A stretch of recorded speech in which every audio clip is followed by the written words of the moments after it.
It is 2023 and it seems like matte is officially back. Over the past couple months, I've already seen 3 major matte lipstick launches, which is surprising because gloss and lip oils have been having such a moment over the past year. And one of the newest matte lipstick releases at the drugstore is the L'Oreal Color Riche Intense Volume Matte Lipstick Collection. Now, frankly, I've stopped wearing matte lipstick regularly with the exception of a couple formulas. I am extremely picky about what goes on my lips. So today I'm gonna share my thoughts on these, which I admit are a little mixed, plus lip swatches of all 12 shades. But first, if you're new here, hi, my name is Miranda. Welcome to my channel where we talk all things budget beauty. If that sounds interesting to you, then become the newest member of the Slashed Squad by hitting subscribe and the bell icon. Okay, let's get some main details out of the way first. These are about $10 in drugstores. Like I said, there are 12 colors available, ranging from nudes to bold pinks and burgundies. Now, the official claims for this formula is that it won't bleed, it won't feather, it is smudge proof. It's supposed to have a long-wearing formula that can last up to 16 hours, and it is infused with hyaluronic acid so that they are comfortable to wear and won't be drying. However, they do have a powdery matte finish, so we're really thinking of that classic matte look like from 2016. Now, I'll admit some of these claims I don't agree with, and I don't know why other YouTubers aren't mentioning this, but when I read other customer reviews online, I know I'm not alone. So let's get straight into the swatches while I share some of my thoughts. First impression when applying these, I feel like this is a matte formula that you do need to prep for. Exfoliation and hydration before applying is going to make them look and feel best. I personally have dry lips almost all the time, particularly because I have a habit of rubbing them together. So this formula did end up catching on some of my dry spots. It wasn't super crusty looking or anything, but noticeable. I was at least grateful that the powdery matte finish did not accentuate my lip lines, so that was something. Also, I do agree that for the most part, these didn't feel drying. However, I don't think they are moisturizing, if that makes sense. So if your lips are already dry, this is not going to help, but I don't think it actively made my lips feel drier. Now, I do want to say I am a huge fan of the slimmer lipstick bullet tube shape. I think it's so much easier to line your lips with and get a clean shape. I personally feel like this size gives me way more control, which is important with a lipstick that's this pigmented. So as you can see, these are incredibly pigmented. You really don't need to build them up to get completely opaque coverage. Even the neutral shades are strong. In fact, all of the colors do leave a stain. It's literally been 2 days since I swatched these all on my arm 2 showers ago, and there's still color there even from the nude shades, which obviously helps with longevity. As the lipstick wears away throughout the day, the stain underneath makes it look more even and still noticeable.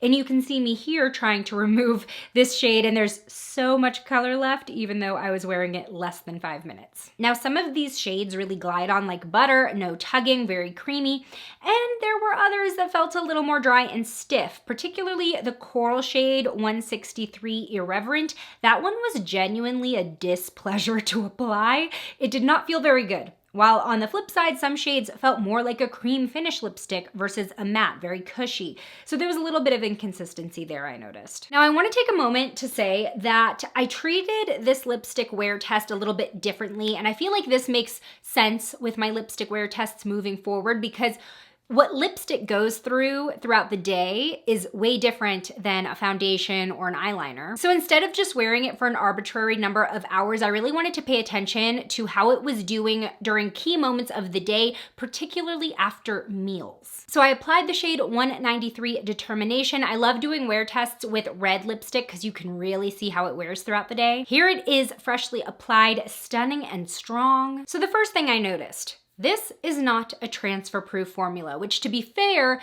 that is not something they specifically claim. I drank out of a seltzer can. There was color all over it. I drank out of the straw in my tumbler cup. There was color all over it. And the thing is, if a formula is not transfer-proof, then it cannot be smudge-proof either. If lipstick can be transferred out of place, then it can be smudged out of place too. It's just how it works. Now, at first, when I was just drinking, I didn't feel like the transfer was really affecting how it looked on my lips, but then I moved on to lunch. I didn't have anything greasy at all. It was chicken, sweet potatoes, and carrots, and here is what it looked like after that single meal. So there's noticeable wear in the center section, but the stain pretty much fills in that gap, so it's not super obvious. However, I did have smudging and migrating at the corners of my lips. At this point, I also started to notice some slight feathering as well on the top top lip line, though it was very subtle at this point. As far as the smears that migrated at the corners of my lips, I kind of just like pushed them in and I was good to go. I didn't actually touch up the lipstick at all. Then I went about my day. I was definitely consistently drinking water and then moving on to dinner. Again, not super greasy. It was meatloaf and potatoes. Yum. And after that meal, second one of the day, here's what my lips looked like. Much more wear on the top lip this time, and the bottom lip is really mostly the stain. Not much actual lipstick hanging on besides the outer edges. At this point, there's definitely feathering going on the top and bottom lip, and the corners of my lips have faded a lot. So here's where my mixed feelings come into play, because for the most part, I've turned my back on matte finishes, but for the right formula, I'll still use it and love it, and I appreciate the longevity versus a gloss. I'm just not sure this is the right formula for me. I think the color payoff is impressive, and I actually do appreciate how the shades leave a stain, but the smudging, not a fan. Now I know this can be easily remedied by using a lip liner, which is what I did today. So I paired the L'Oreal lipstick in 113 Admirable with the ColourPop Lippy Pencil in Good and Plenty. Such a good lip combo. If you already have this lip liner, this makes a really good combination to get sort of that pouty gradient look. And I'm already recognizing that this combo, or just using a lip liner in general, is helping the smudging and feathering situation today, but it's still a claim that the lipstick made that it does not live up to. So right off the bat, it disappointed me in that department versus just using less lofty claims. But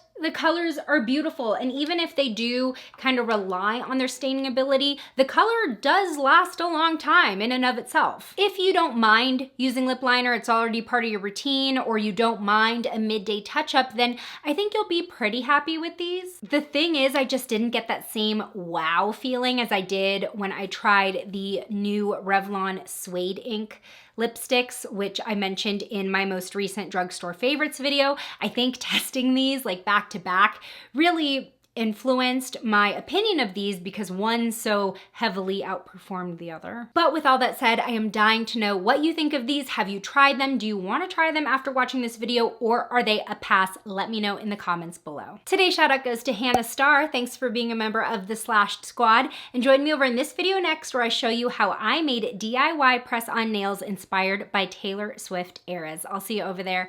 Bye!